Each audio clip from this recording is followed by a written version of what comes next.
Good morning, dear Dharma friends. It's another day.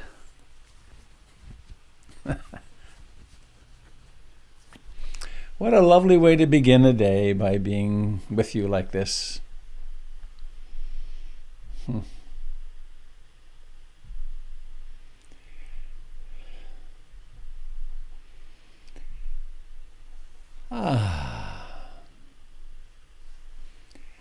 Taking a few moments to bask in your presence.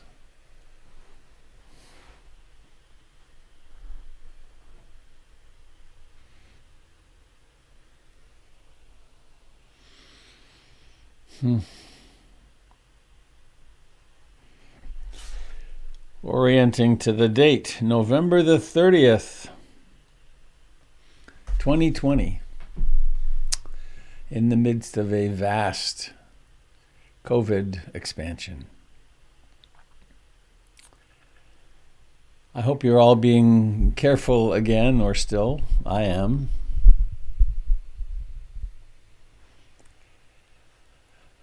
So I'm Robert Beatty, coming to you from Portland, Oregon, the Portland Insight Meditation Community, portlandinsight.org and robertbeatty.com. And you can find a ton of really useful information at those websites. So I have a very short poem for us this morning. I fell upon it and then I thought, no, I want something else, but I couldn't get out of it. So here we are.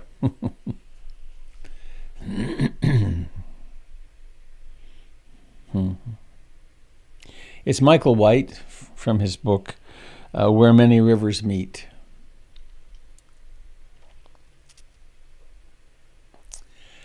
Enough. These few words are enough. If not these words, this breath. If not this breath, this sitting here, this opening to the life we have refused again and again, until now. Until now.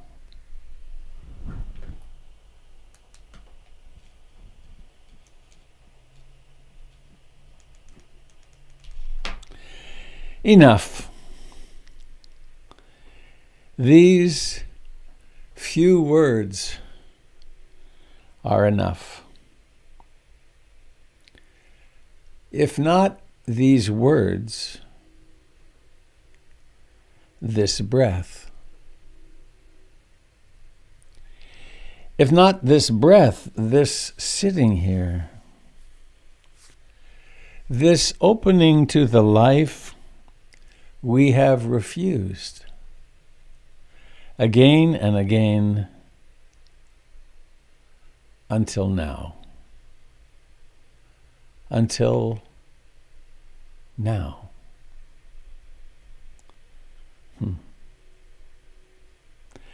Enough, these few words are enough.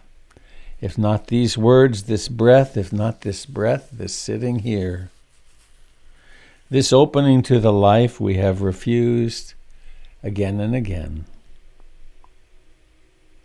Until now. Until now.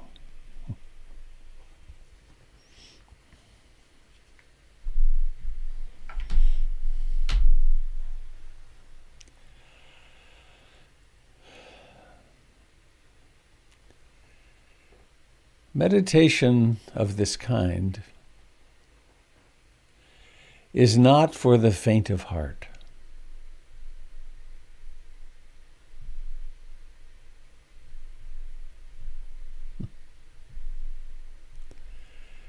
There's a story from long ago.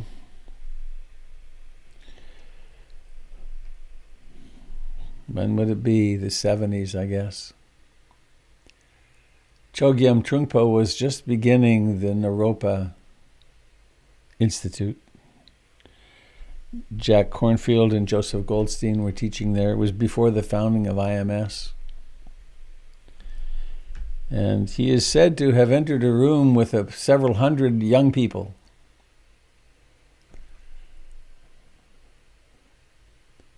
Bright-eyed young people looking for adventure, meditative adventure. And he told them, if this is your first encounter with the Dharma, I encourage you to leave now, before I speak. Because this is a journey that, once begun, has to be completed.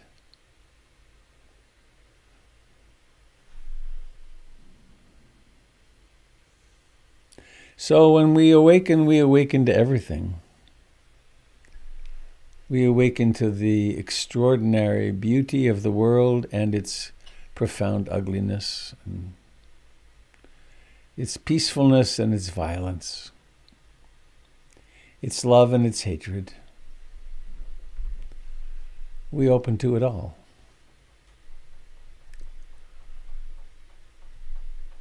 So we gather together this morning to face straight on into reality. We take a comfortable upright posture.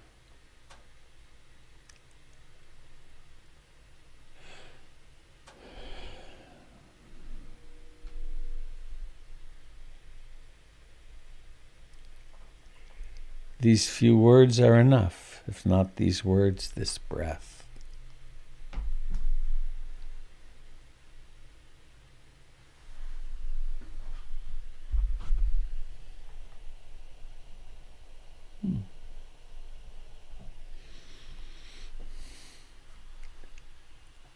And let us remember the refuges. I take refuge in being awake.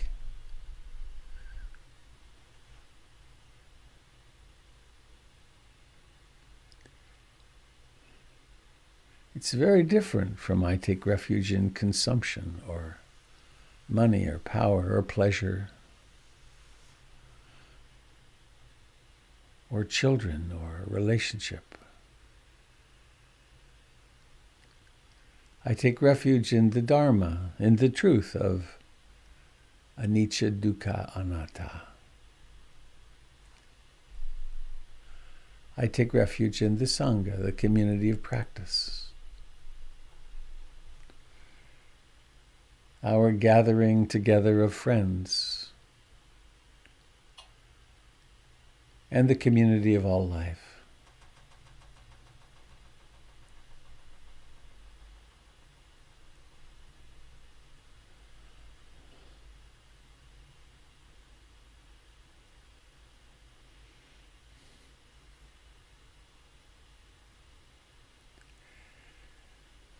For the next half hour, I vow to be awake. As best I can, I vow to sit still.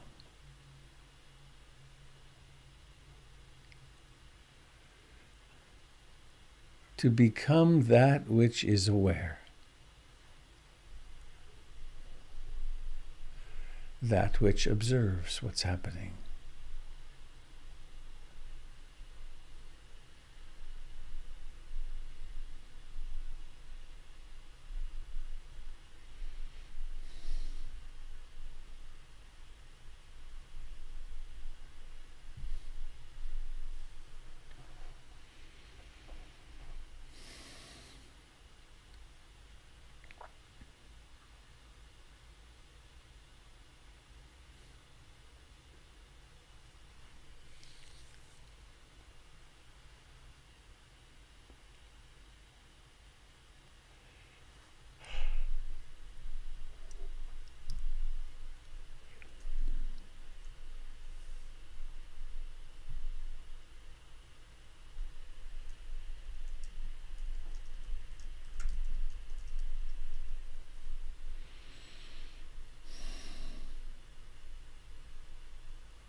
Mindfulness has the characteristic of remembering.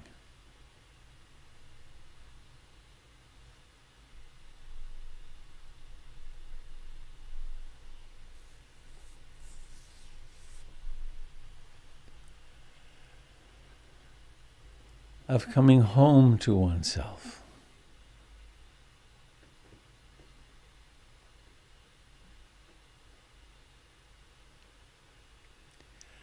Of interrupting the story, the fantasy.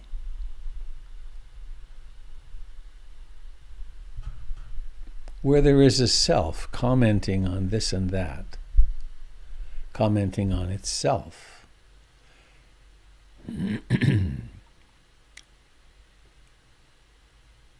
And the stories themselves become objects of observation.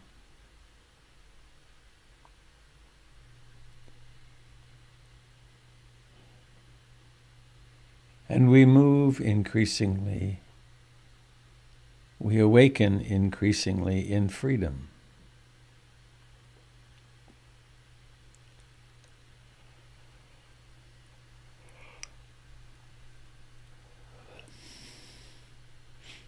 This freedom arises as we let go of attachment to things, clinging to things.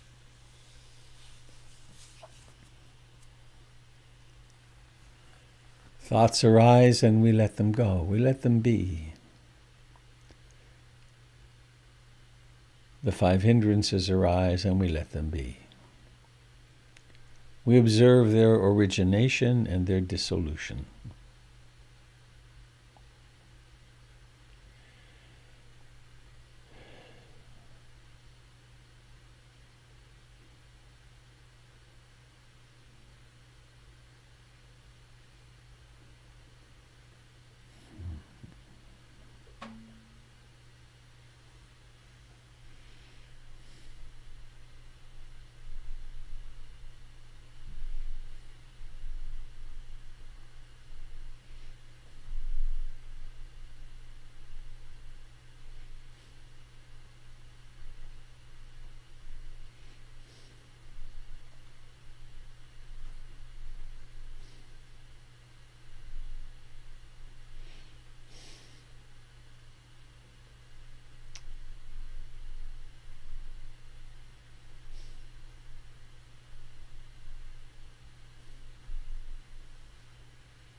In this moment, there is breathing in and breathing out.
Time and again awakening,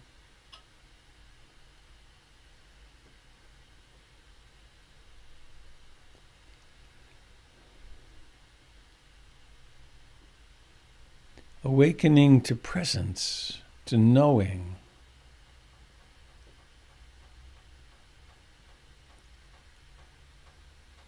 awakening from all the stories.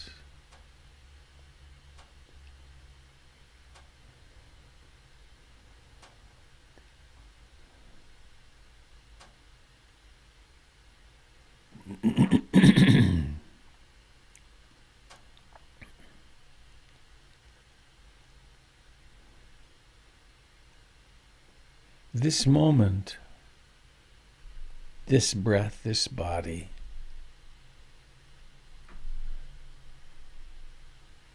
is quite enough.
One familiar story is How am I doing in this meditation?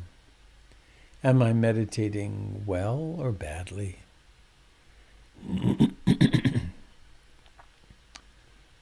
Should I be paying more attention to something else?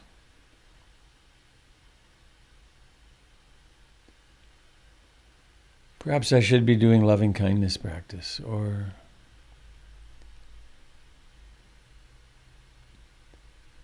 this mind was more concentrated yesterday.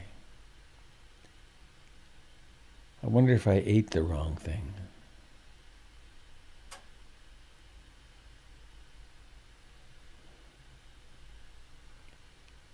Awakening to all of these thoughts and attitudes.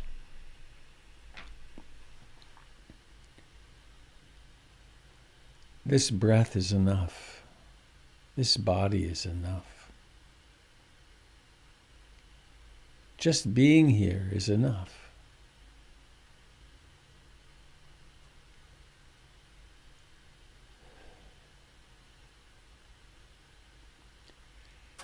As each breath, each thought, each mood arise out of nothingness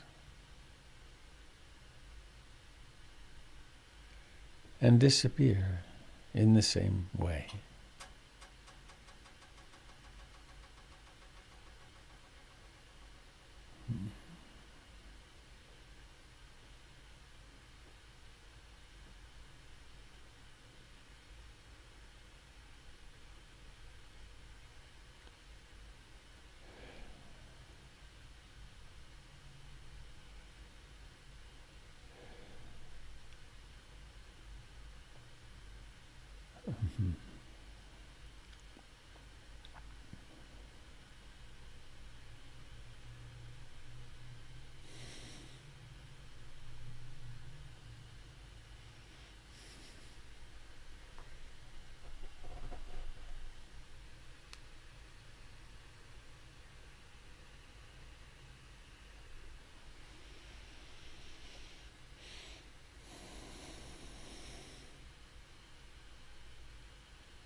Please let us remember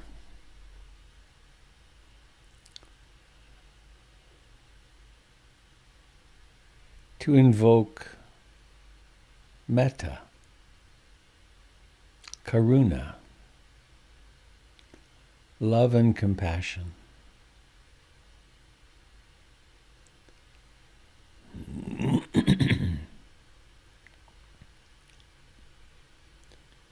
I aspire to love and accept myself exactly as I am in this moment.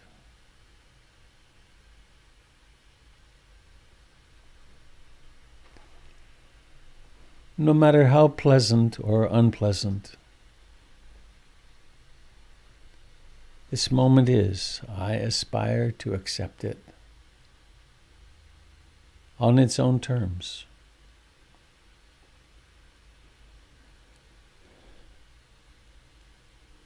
In so doing, when I encounter the pain and suffering of human life, the disappointments, the losses,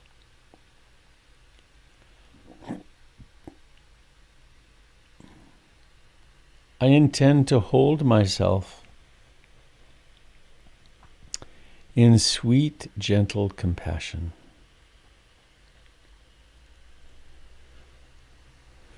Not flinching, not pulling away, not running, but somehow opening this heart in willingness to be human.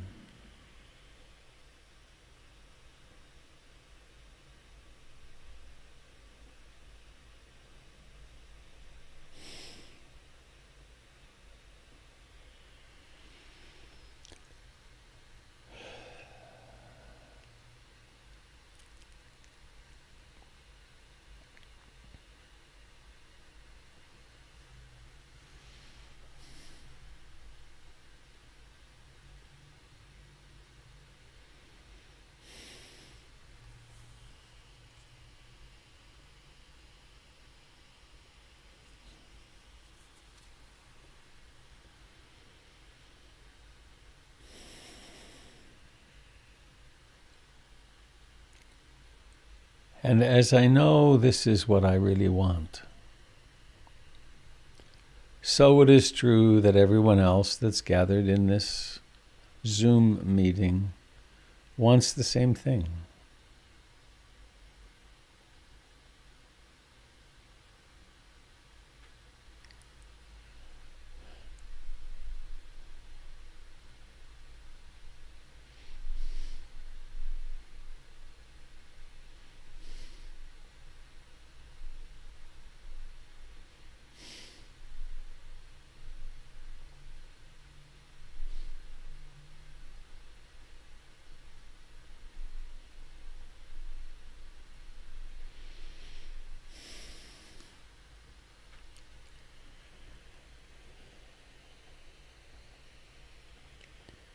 And so we are part of the great mystery of breathing in and breathing out,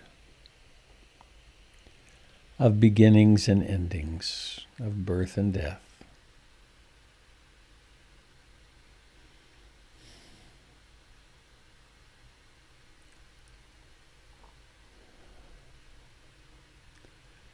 And so we can relax.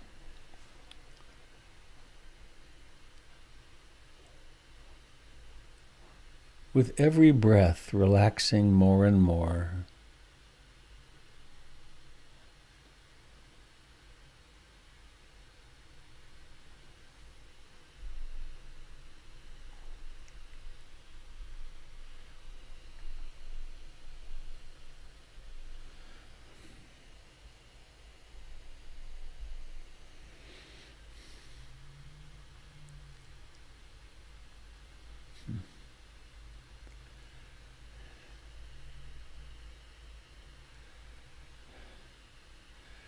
Enough.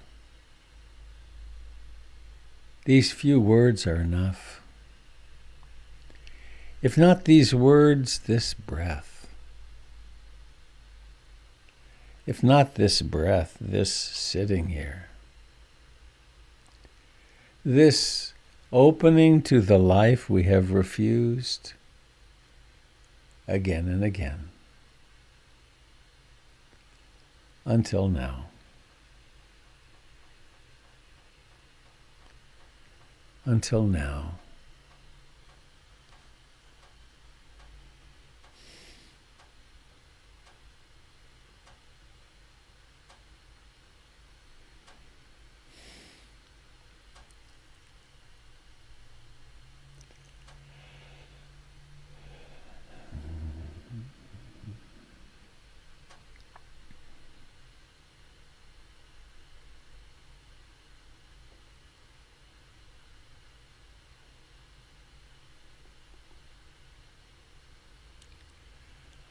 Let us awaken completely in the body from the toes to the crown.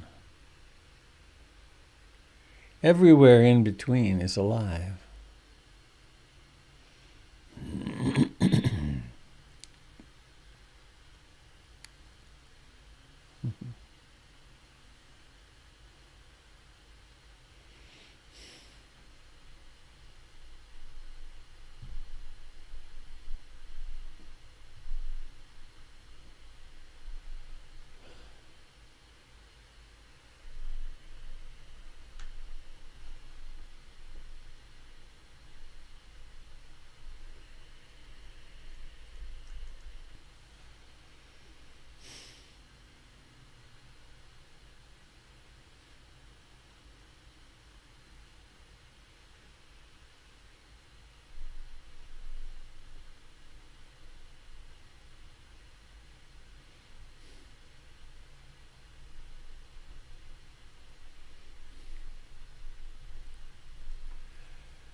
And bringing awareness, allowing awareness, being party to the mystery of awareness, opening in the face, in the eyes, in that place where intentions happen, and intending to open the eyes, and holding this blessing. I aspire to love and accept myself exactly as I am in each moment, this moment. And whenever I find myself suffering, no matter how, I aspire to hold myself in sweet compassion. And then making the effort, the intention to let the eyes open and seeing your compatriots on this journey of awakening, knowing that they too have the same longings, longing to be safe internally and externally,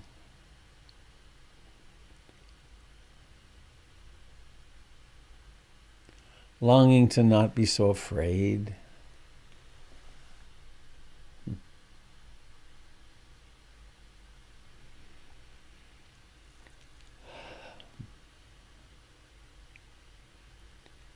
Longing to be free from the fear of sickness, accidents,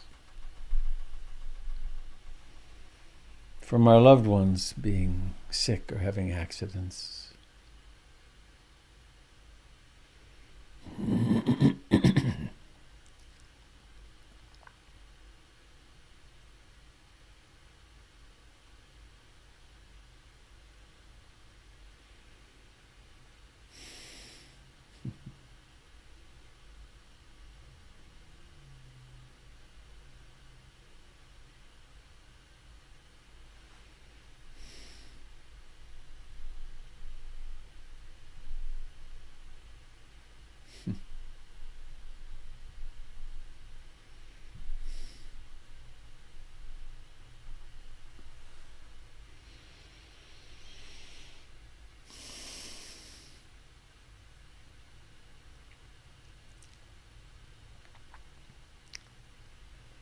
I have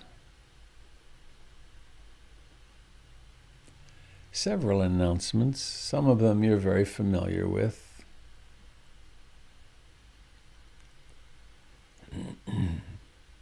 Kendall and Gary are doing a one-day retreat this Saturday. Jim Dalton will be doing his evening gathering this evening. I will not be here next Sunday. I'll be teaching a weekend retreat through Hollyhock. I don't know if there's any space remaining, but there was a couple of days ago. Hollyhock.ca would take you there. That's a retreat in which you stay home, but I encourage you to prepare food and get everything set up ahead of time so you can devote the whole weekend to meditation. Tomorrow morning, we will have a mindful movement time from 6:30. And I'm pleased to say I got help, and I think I have the music thing working smoothly. Always hesitant to make such bold claims, but... And then I wanted to show you this. I don't know, it hasn't been really announced at all. And it's less than it's about a third of a mile hike from the trailhead to that tree. Then there's the book. And this cool interview, if you've not seen that, that was cool. And then this teachings. And if you click on guided meditations here, you will find a series of the meditations from mornings that have been stripped of all the stuff around them. It's just the meditations. And it's a great way if you want to practice and you want a little support in your practice, you can go there. Many people over the years have talked about how those guided meditations are so encouraging. And I guess that's my announcements for this morning.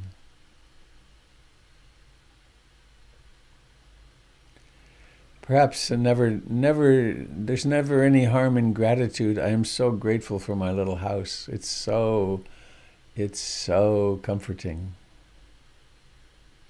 I always pause on the doorstep. There's a stone out there, beautiful stone, 2 stones, and it's pretty amazing. This morning there's a little bit of rain on the roof again. But I'm totally dry. I don't need to worry about my gear getting wet at all. So, gratitude for this. So what's happening? Do you have questions? Do you have a discovery to share? Robert, this is Stephanie. Hang on just a second. I need to do something here. Let me try this. Oh, please, come on out. Okay, let's try again. Hello? Hello. Oh, there you are. I wanted to ask you, can you explain the difference between Anicca and Anatta? Do we have a week?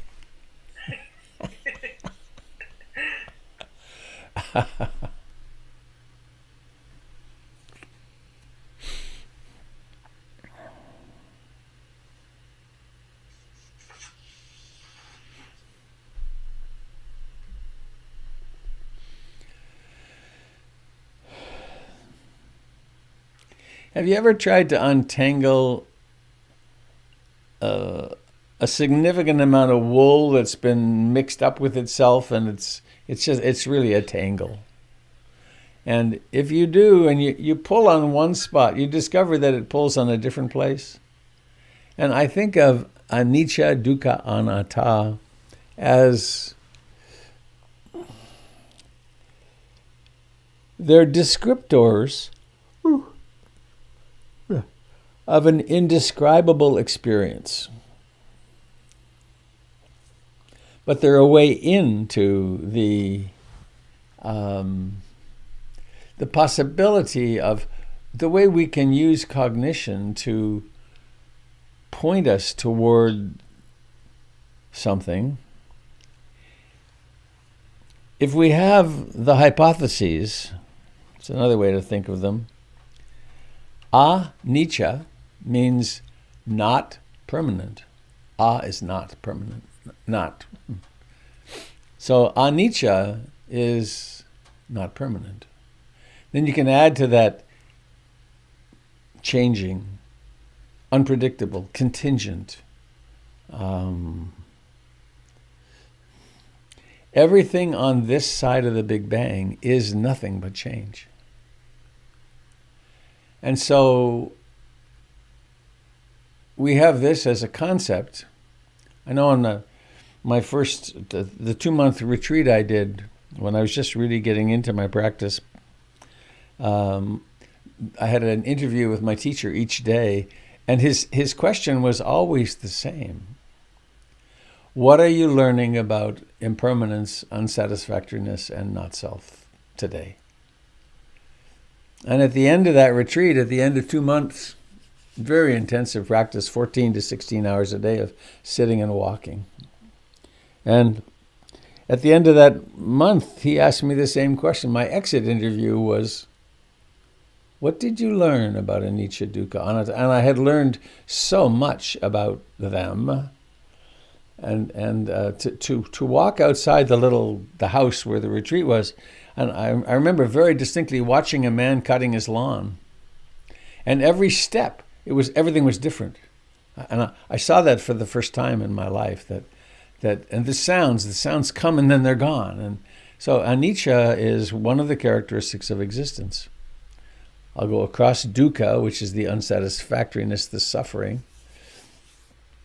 Anatta is a different slice through the onion. Anatta, it literally translates as no soul. No atta. And that can really, it's a bear, that one. In fact, Ajahn Chah said, don't try to think about anatta, it will blow your head up. I love that. I want to understand it. I must understand it. Well, one can experience it and understand it intuitively, very profoundly. So let me come back to your request for the difference. Let's say one is in deep meditation, and the mind is really quiet. And one is observing the arising and passing away of thoughts and the breath. One could bring in one lens and make meaning of the experience as impermanence. Look at this. Human experience, one's experience is utterly changing from moment to moment. Now, let me add another piece in. Let's say there's still some tendency toward the wandering mind that hasn't been completely suppressed. And so one is sitting,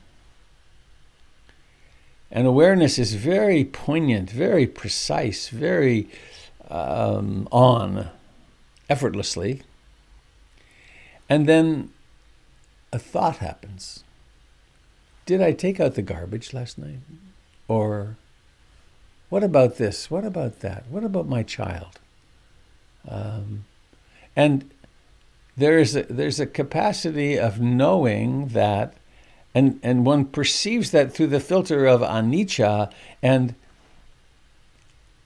a thought came and went, or a sound came and went. So one is watching this cascade, this effulgence, this blossoming of experiences that come and go. That would be looking through the lens of anicca.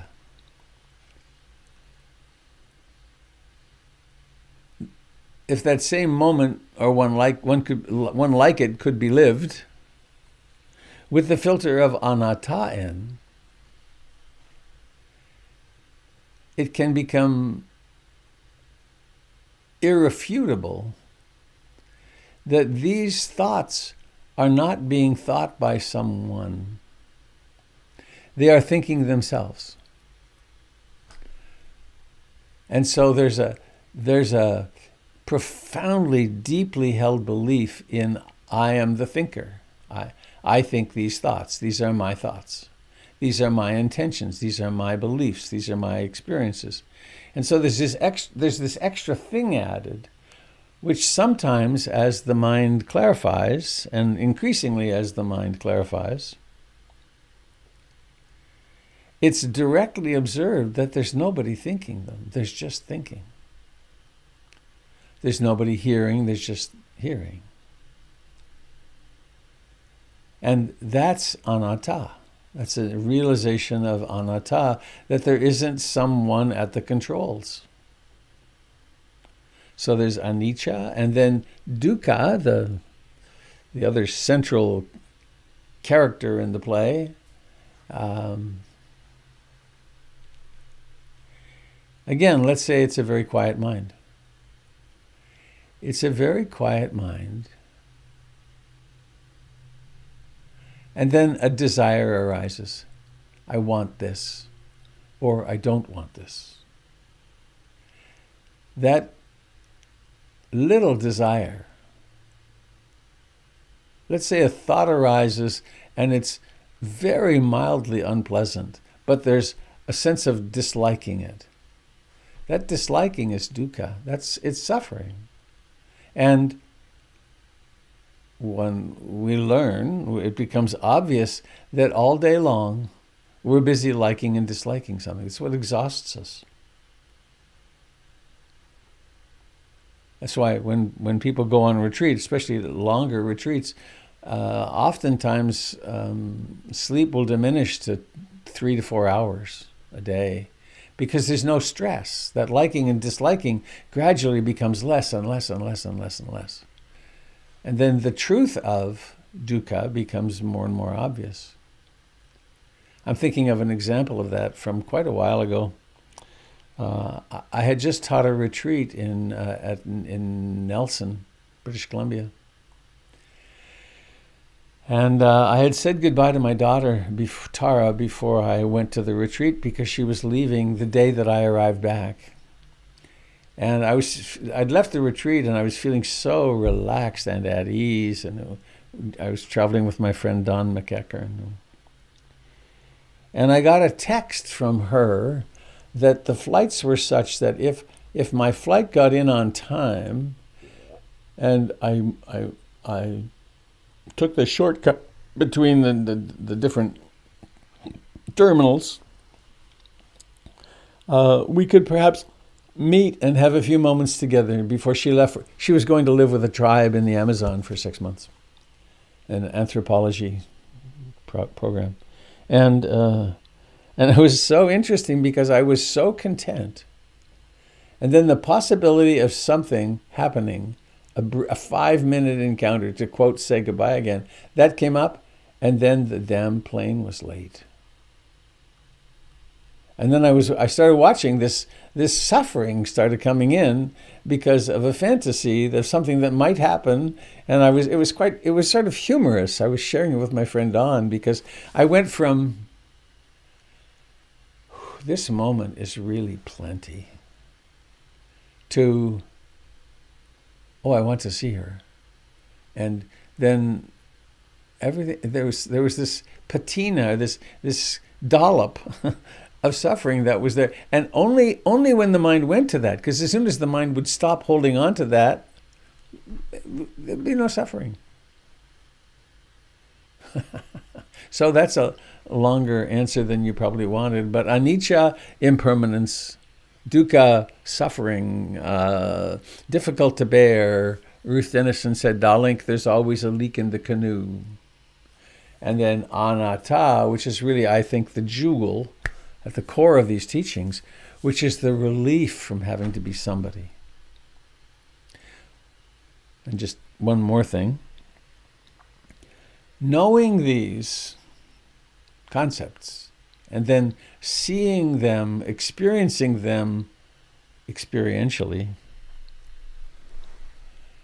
as one practices, sometimes moments of deep intuitive understanding occur. And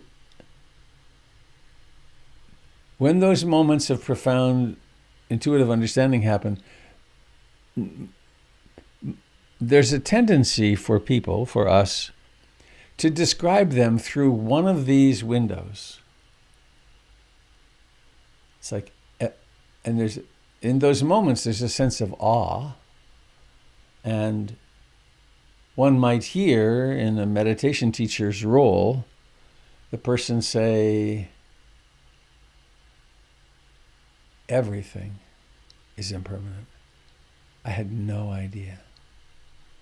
Or the slightest desire is dukkha. Or, whoa,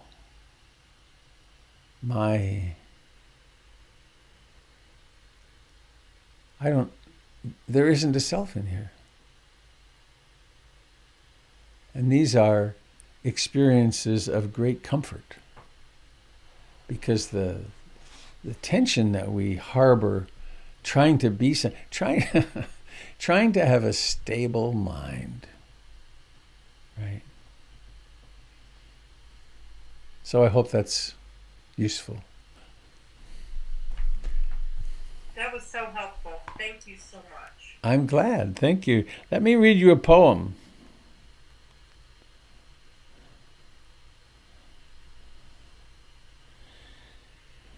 I was in Virginia with a teacher named Matt Flickstein, and one of these really big moments occurred. It's under Robert. Here it is.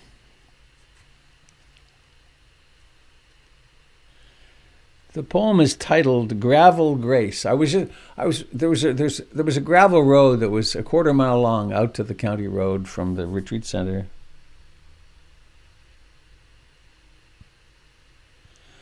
And I wasn't really meditating, but something happened. Something big happened. And this poem is this. Loose-limbed walking nowhere, gravel crunching, tree green meadow, sun, honeysuckle. Only now, fecund, blossoming awake, no one aliving is. Loose-limbed walking nowhere, gravel crunching, tree green meadow, sun, honeysuckle. Only now, fecund blossoming awake, no one aliving is. I took my experience and this poem into Matt the next day, I think, and he said, "That's nice. Where is it now?"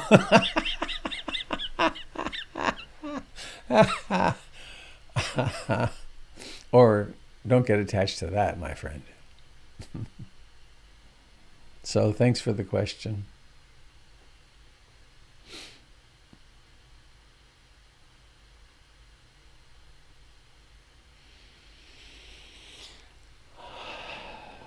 Mm-hmm.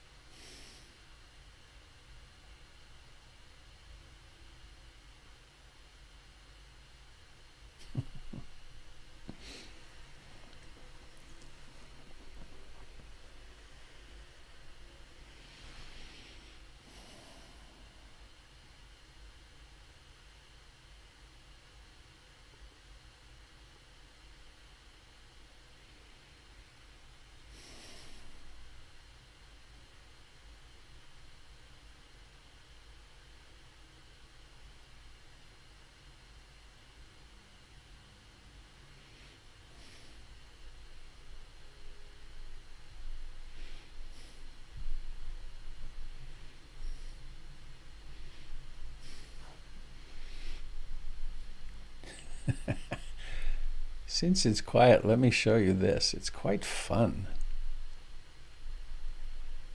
This is the new software that allows me to play music. Isn't this a trip? You can hook things together. You can point here and you can make a new line and take it to come out of a different speaker, or it's quite stunning. We human beings are quite amazing what we can create. I always thought you had to hook things up with cables to make them work, but no. With that, you can just take the sound over and stick it somewhere else. And it's, of course, I better not touch it too much because I don't understand it and I could break it. The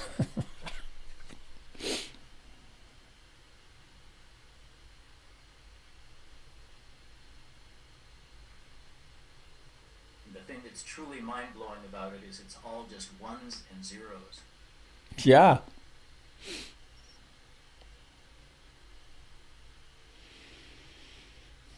Yeah.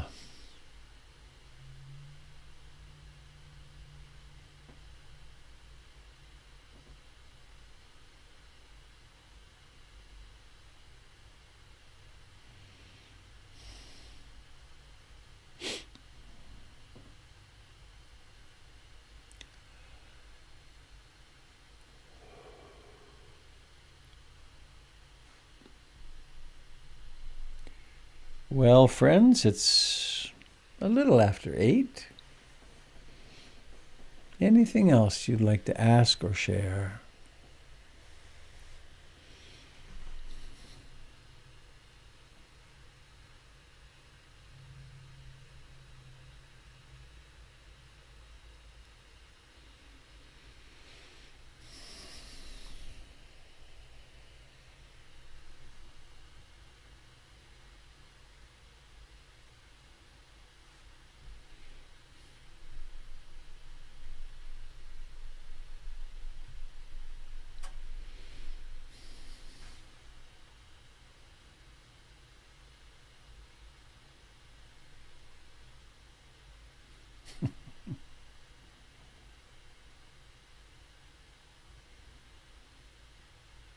Meow. Wow. Wow. I heard something. Oh, there's another one. Wow.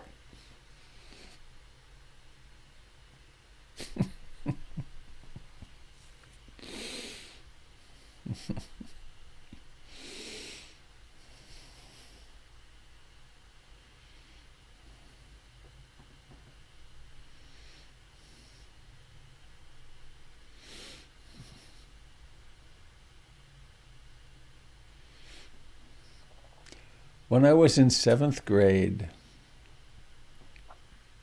I was into theater, and I got cast as Puss in Puss in Boots. And it was a really important thing in my life. And the play was to be sometime in February, I think. And on January the 25th, I broke my leg rather badly skiing. Compound fracture of the left tibia. I had a cast from my toes to my groin. Had to use a wheelchair at school. But obviously I couldn't play Puss in Puss in Boots, and it was a major source of grief and suffering for me. It's interesting. In retrospect, it's like, who cares? But of course, that was important. And I still got to be backstage because I could do my cat sound. So it was a very important capacity to be able to go. And I've had fun with cats and dogs and people actually over the years. But that's an interesting tragedy to look back on. It was such, there was so much suffering around the pain and would I walk again, all that stuff. And then here it is all these years later, and it's just the tiniest little blip in my suffering chart. If you'd told me then, well, wait till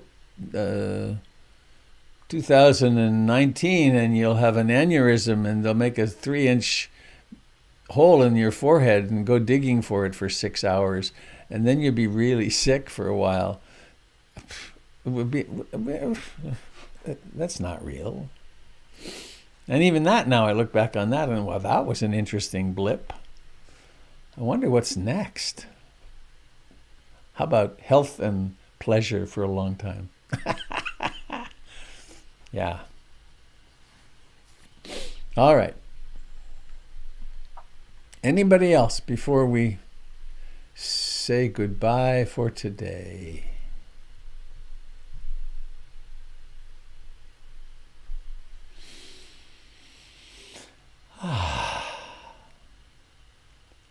All right. Please unmute if you wish, and we'll have our mellifluous voices join together. May all beings be happy.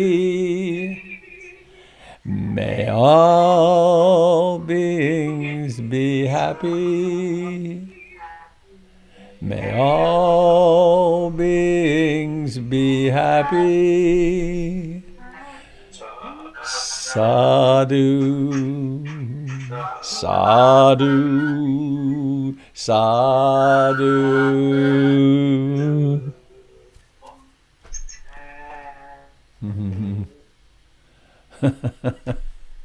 Hello, Jelly. I love seeing the pictures pop up here. It's so cool. Well, friends, thank you for a lovely morning. And may we all be safe. Thank you. Take care of ourselves and our loved ones. Bye, everybody. Bye-bye. Bye. Love those smiling faces. Mwah. Yours too.